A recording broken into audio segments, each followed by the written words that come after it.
Ladies and gentlemen of the shotgun jury, today I'm going to bring a case of trying to finally defeat the FUD lord, the myths of shotguns, and we're going to be talking about the standard for range, lethality, and spread on a shotgun in a home defense scenario, in a combat scenario, what is effective as it pertains to lethality and range, penetration, spread, all that good stuff. So this is going to be a long one. Hang in there tight. I promise you're going to learn something, so please stick all the way down to, or stick till the end of the video, please. And I know you're going to learn something, and I'm going to challenge a lot of things and obviously bring receipts. So speaking of receipts, I'm going to be referring to a study done by brassfetcher.com where he talks about the maximum effective range of the shotgun and of basically buckshot, because no birdshot would use, it was only buckshot. Okay, so let's start off by talking about the terminal effectiveness of the individual pellet, the individual projectile of number 4 buck, number 1 buck, and double up buck. That is what is in the study, and that's what we have the data for. So the FBI states that you need a minimum 12 inches of penetration to be effective on the intended target. Okay, so Brassfetcher was trying to find out what is the maximum distance he can shoot these 3 different loads and still manage to get the minimum penetration of 12 inches. Okay, pretty sure he used federal flight control for number 4, number 1, and double out buck, and then he used some that were maybe it wasn't all federal ammunition, but either way, the study was surprisingly consistent. Okay, so if you see PC, it means pattern control. So number 4 buck, pattern controlled, and let me give some details here. Unplated, pattern controlled. It doesn't say anything about buffered. But at 11 yards, he was still able to penetrate the 12 inches, but after you pass 11 yards, you were no longer able to penetrate the minimum 12 inches. Now, if it was no pattern controlled, unplated, but buffered, it was ineffective. He was not able to get number 4 buck that was not pattern controlled. He was not able to get it to penetrate the minimum 12 inches, which is pretty surprising. Number 1 buck, pattern controlled. It was plated, pattern controlled. He was able to get 51 yards to penetrate that minimum 12 inches. However, if there was no pattern controlled, it is 29 yards. Yep, unplated but buffered. Now for double out buck, pattern controlled, he was able to get 104 yards to get to that 12 inches, but unplated but buffered double out buck with no pattern control was 92 yards. I keep forgetting to change this, but it's not 94 yards, it's 92 yards. That's the maximum distance to get the minimum amount of penetration, which is pretty interesting. So let's talk about energy foot-pounds. Army says 59 foot-pounds of energy to be lethal. FBI says 63 foot-pounds to be lethal.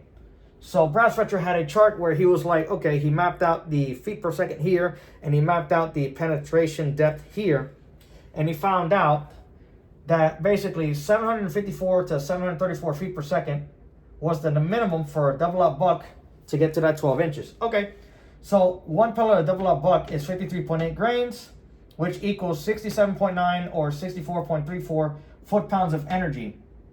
That's what he was basically getting to penetrate that 12-inch minimum. And guess what? It's slightly above what the FBI says, which is 63 foot-pounds to be lethal. So that 100% all lines up, which is good. So now we know what is the maximum range we have to be terminally effective with our buckshot, whether it be number 4, number 1, and double out buck. So let's start talking about scenarios here. Okay? So first we're going to talk about the home defense scenario. The average longest distance inside of a house is usually 8 yards. So we're going to go back to that number here in a minute. But I just want to state that at the start. Some people say you want less than 18 inches of spread out of your shotgun. And so basically, at whatever distance you get 18 inches of spread, that's your effective distance. Okay? Where do we get our 18 inches from? This is a human-sized target, USPSA. So that is 18 inches wide. And I think that's where we get the 18 inches. Now, I took a course, and this person said 13 inches of spread. At whatever distance you get 13 inches of spread, that's your maximum effective distance. Again, this is home defense scenario. It's not combat scenario. We'll get there in a minute. Sentinel Concepts says that he wants 4 to 5 inches of spread at the furthest distance in a house against the average longest distance inside of a house is 8 yards.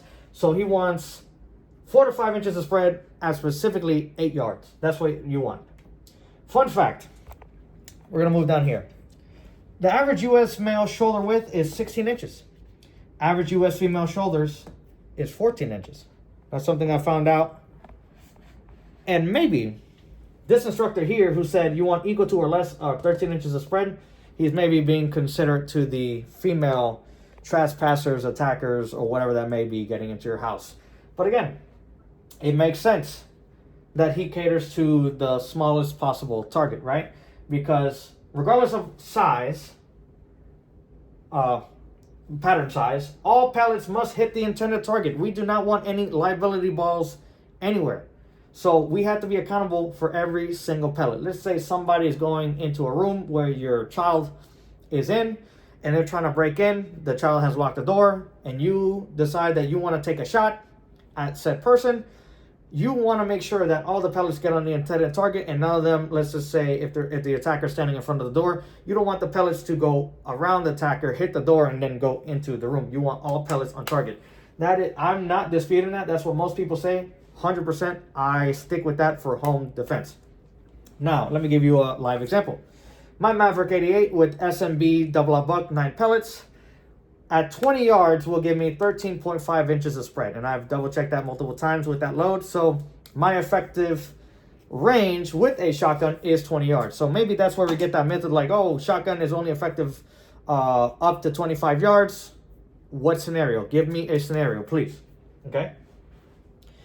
So let's talk about combat effectiveness. Now I've stated a few things before in my previous videos about how Modern Tactical Shooting and Travis Haley have said for 5.56 or 9mm, they needed 4 to 5 projectiles per combatant to get them down. Okay? So I'm saying here, 5 pellets is a safe minimum, 4 pellets is an absolute minimum. That's the number of pellets that you want on target that are still reaching that minimum 12 inches of penetration. Okay? And that's for double up buck or bigger. Let's say you go to triple up buck or quadruple buck or whatever. You get what I'm saying.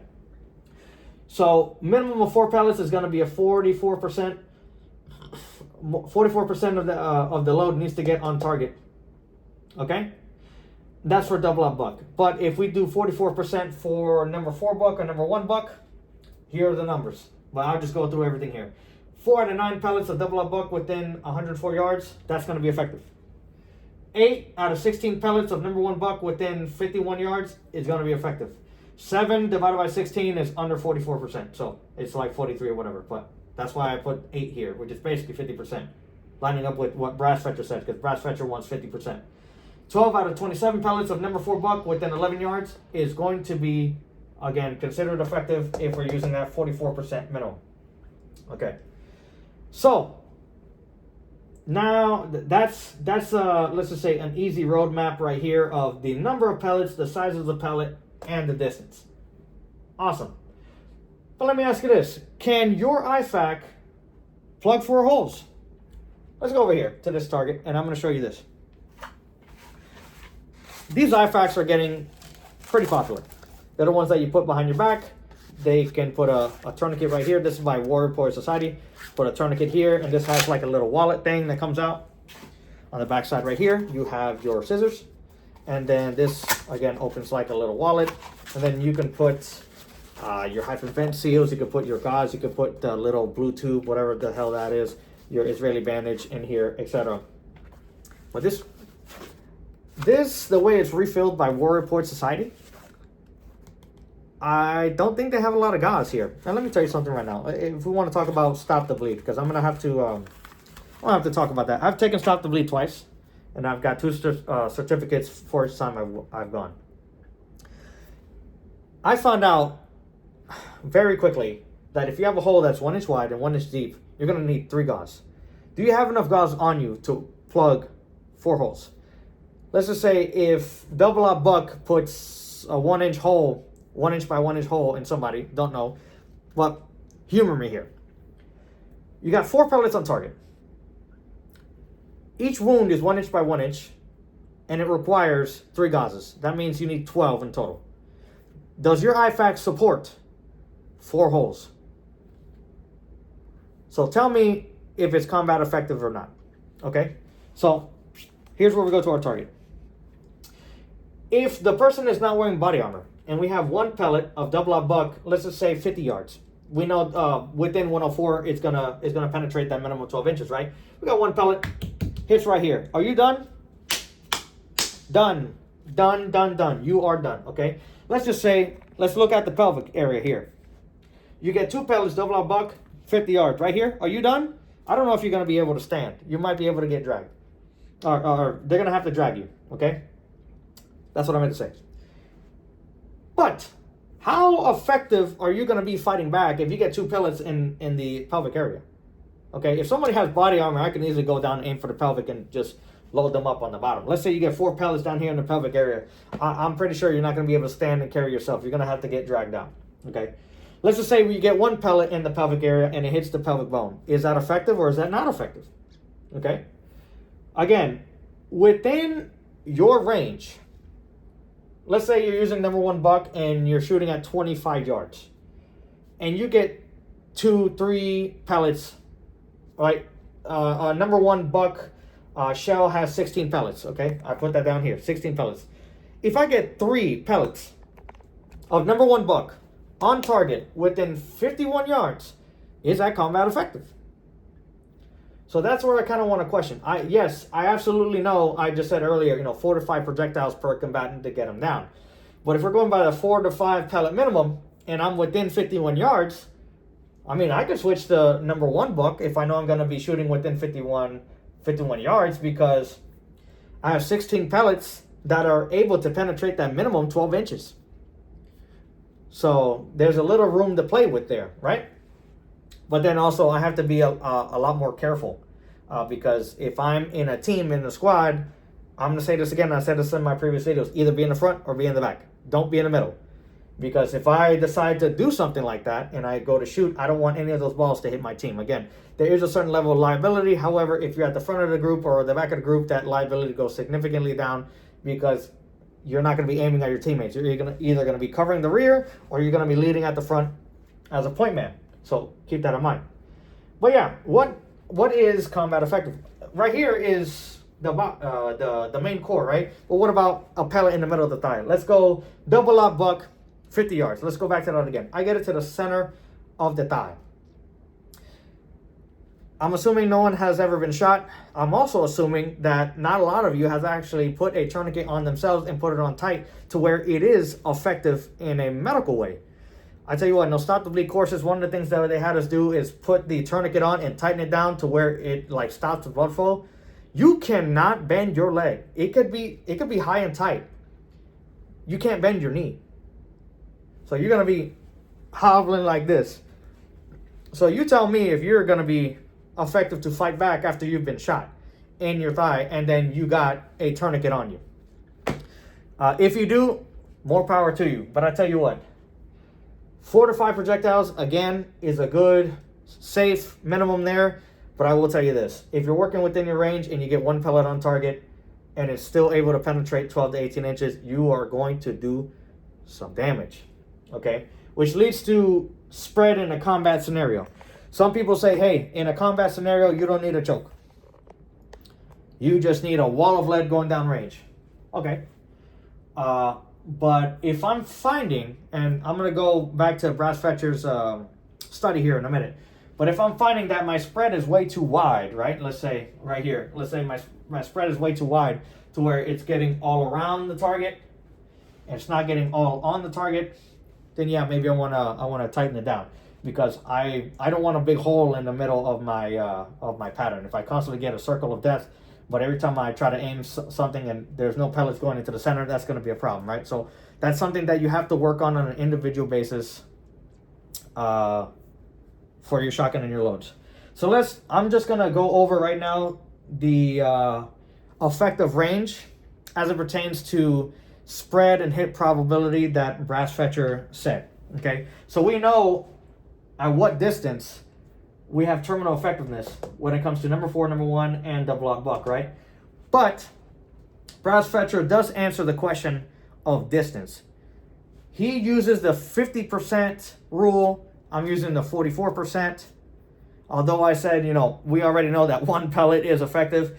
But based on his 50% rule, he gives us a number on yardage where it's like, hey, at this distance, I cannot guarantee that you're going to get 50% or more of that load on target. Okay, so it's pretty interesting. And we're going to compare, we're going to go back here and we're going to compare the terminal effective distance versus the spread distance. Again, 50% we want on the target. So pattern controlled double lock buck, terminal effectiveness is 104 yards. However, at 52 yards, you get 50% spread, but after 52 yards, your 50% percentage of pellets on target goes down significantly. Okay, so at 52 yards, you're getting at least 5 pellets, but after 52 yards, you start going under that 50%. So, but again, to be combat effective, how many pellets do you need? So let's go to the number 1 buck. 51 yards gives us that terminal effectiveness of the 12 to 18 inches, right? He also said 51 yards as well is where you're going to get a little bit less hit probability under 50%. Interesting. Just 51 and 51 there. For number 1 buck, pattern controlled, it's 11 yards and 11 yards. And I think the reason why it's the same 51 and 51 and 11 yards and 11 yards is because the spread no longer matters after the pellet won't penetrate after 12 inches. So I think he's capping it there. But I think with more pellets, your hit probability increases. But he says at that point, it doesn't matter because your terminal effectiveness is caca mierda and spread no longer matters. However, with double lock buck, it's quite the opposite. So yeah, so 11, 29, and 52 is our numbers as it pertains to getting the 50%.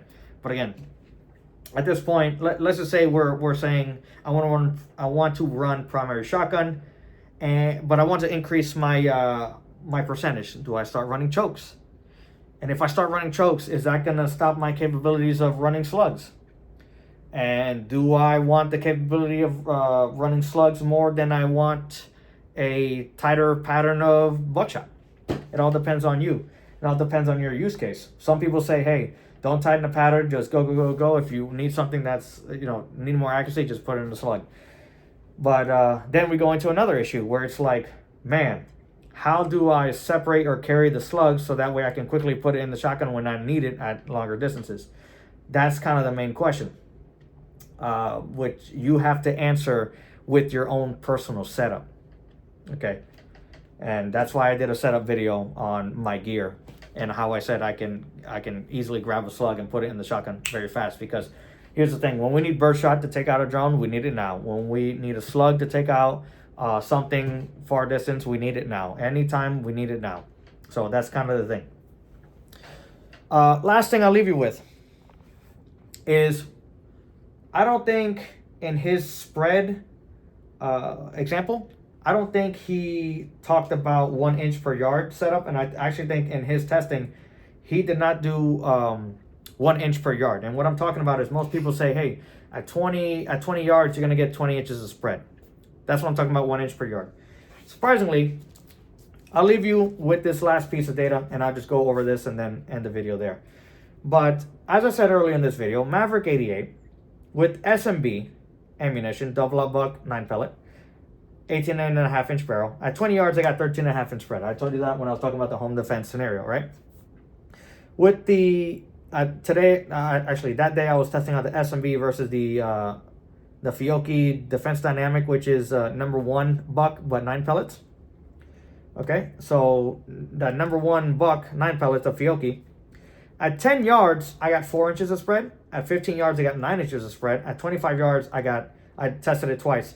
14.25 inch and then also 17 inches. So out of this Maverick 88 with those loads, I'm not getting that 1 inch per yard. Mossberg 500, 20 inches. SMB load. This is on the same day. 10 yards, I got 7 inches. At 15 yards, I got 10 1/4 inches and then 7.4 inches of spread. At 25 yards with the SMB, I got 23.5 inches, and then another one I tested again, and I got 15 inches. Still didn't get that 1 inch per yard. Now the Fiocchi #1 buck 9 pellet out of the Mossberg 500. At 10 yards, I got 5.9 inches. At 15 yards, I got 5.6 and then 7.5 inches. And then at 25 yards, I got 12.3 inches. I tell you what, these are not plated, these are not buffered, and they don't have any fancy wads. One is double out buck, the other one is #1 buck.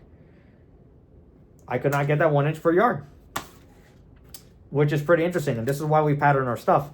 But I know it's that 1 inch per yard is probably a safe maximum, but I'm very surprised that I completely stayed under that rule with 2 separate shotguns and both of them using 2 different loads, and then the barrel also being 2 different lengths. One is 18.5, the other one is 20 inches.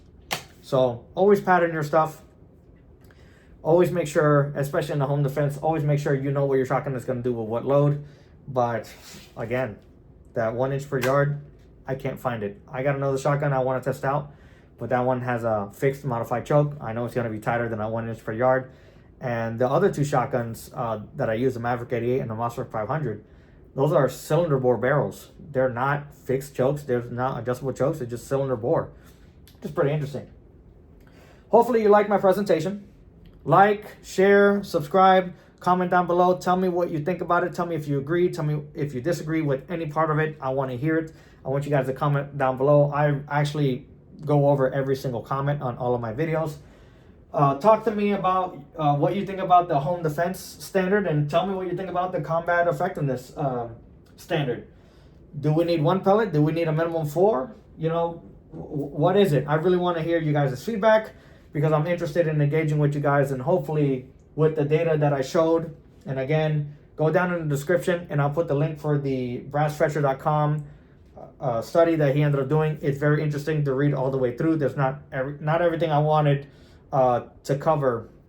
I couldn't cover everything I wanted to because there's so much other things that I wanted to address that I felt that were more important than his study, although his study definitely helped my argument. So yeah, I'll put that in the description below so that way you guys can read it, and he has some other interesting studies that he did that I am intending to read sometime in the future, and I suggest you guys do as well because he has some very good data for everyone to see, ballistic data. But yeah, like, share, subscribe, please comment down below. Happy to engage with you, and you guys have a blessed day, okay?